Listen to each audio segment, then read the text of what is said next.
Perfection is a feat that is almost impossible to achieve.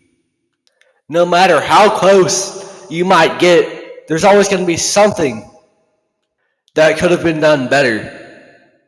But on Monday, December 23rd, against the New Orleans Saints, the Green Bay Packers may have had the closest thing that we will ever see to a perfect NFL game. Welcome back to State of the Association. I'm your host, Nash Roberts, and this is the perfect NFL game. Every week, a coach comes in with a game plan. The set of plays that they're going to run, certain situations for if a certain system breaks down, someone's not working, they plan on attacking this part of the defense, but that didn't go to plan. They had to make some changes.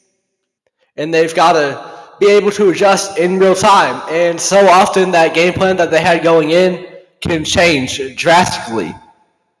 And if not drastically, there are going to be mistakes made along the way, whether it's a shorter drive than you would like, or a turnover that's going to force you to adjust even just a little bit.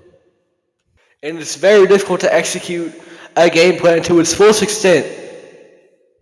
But in their Monday game against the Saints, the Green Bay Packers had over 400 yards of total offense, 34 points scored, allowed 0 points, were 3 for 3 on fourth down conversions, allowed no sacks on franchise quarterback Jordan Love, and had no turnovers, and had possession of the ball over 60% of the time. And that is about as perfect of a game as you can have. So let's talk about the implications of that. With this win, they clinched a playoff spot whilst being the third seed in their own division. And that's very impressive because, of course, the one seed in every division is going to get a playoff appearance. But for not just 3 teams to do it in the division, but for 3 teams to be as good as they are, and for the Green Bay Packers to be third in your division and still be one of the best teams in the entire NFC, that's uber impressive. And it's a testament to your record as well, because you play each of these teams twice. So you're still competing with teams like the Vikings and the Lions, and very much holding your own. So clinching the playoffs whilst being the third seed in your division, that's huge for the Packers, especially because they are going to be a wild card team, and they've already won. They've clinched their seed. They're headed to the playoffs, and with that heading to the playoffs, they have passed the Cowboys for the most playoff appearances in NFL history. One of the most storied franchises in the NFL, in the Dallas Cowboys, deemed America's team, whether fairly or not. The Green Bay Packers went above and beyond that.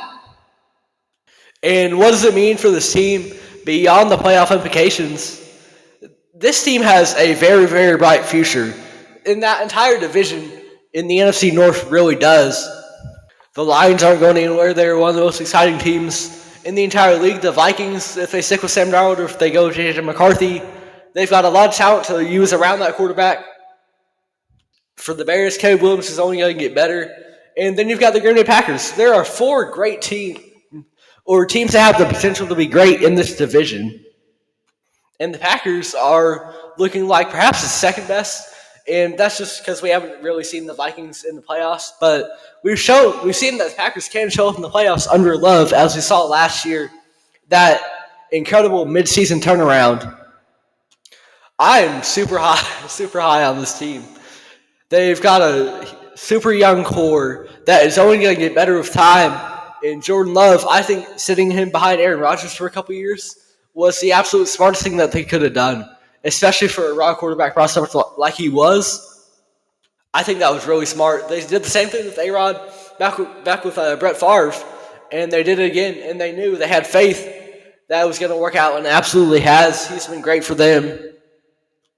And something about Jordan Love worth noting in this game is that no turnovers part, because that is something that he has struggled with, particularly this season. He finished the second half of last year throwing 18 touchdowns to 1 pick. But this season, he looked like a little bit more of a gunslinger, like he was a little bit trusting his arm too much. But Jordan Love has been really clean over the past few weeks. And that was exemplified in this game, with no turnovers. And that's huge. I think that takes this Packers team to the next level. And that defense allowing 0 points against the Saints team that, mind you, while they're not having a good stretch right now, while they've got Spencer Rattler in at QB, they started off the year with 2 back-to-back 40 pieces. And now you have a shutout against them. The Packers are firing on all cylinders right now, and it's the perfect time to do so with the playoffs coming up. The sky is the limit for this team. And are they going to be a Super Bowl winner this year? No, I think there's at minimum two teams in the NFC that are better than them, in Philly and Detroit. But the sky's the limit for this team in the future for sure. I think you've got a chance to be up there with the best of them in the NFC, in those Eagles and Lions for years to come, because you've got the young core, because Jordan Love is only getting safer without football now. In games like this where you really show that you can execute all that your team has to offer, and you have that ability to execute and be safe and look like one of the best teams in the league at times. The Packers are here to stay, and this was a statement victory against the Saints. A very, very safe game, no turnovers, and a lot of yards, and a lot of touchdowns, and they didn't allow a lot back. This was perhaps the perfect NFL game. And that is all for today's episode of State of the Association. I'm your host, Nash Roberts. Thank you for listening. Honestly, I would like to go a little bit longer on this, but ultimately it didn't end up being as long as that, and I think we got all the main points out of the way anyways. If you enjoyed, I would love a subscription, a follow if you're on Spotify, because ultimately we're just trying to grow and get better and bring back kind of the storytelling element to sports journalism. That is really what my tagline has been. Even Brian Windhorst over in the NBA, he considered it to be a lost art, the storytelling element.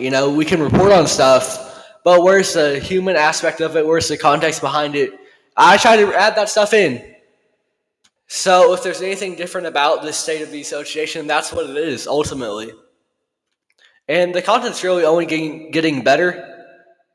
I'm just a junior in high school trying to make a change in the sports journalism world, and it remains to be seen if that will ever truly be done. And man, if I had to bet, I would say that it's not going to be done, at least with this. But I'm sure going to try. And unlike the Packers, I am not going to reach perfection. I know this one wasn't perfect either. But just continual improvement. That's the main goal here. So if you enjoyed, feel free to subscribe. Feel free to follow. I would love that, because that opens up the door for me to do even more in the future. And I really enjoy doing this. But as of now, thank you for listening. This has been State of the Association. I'm your host, Nash Roberts, and we just witnessed the perfect NFL game.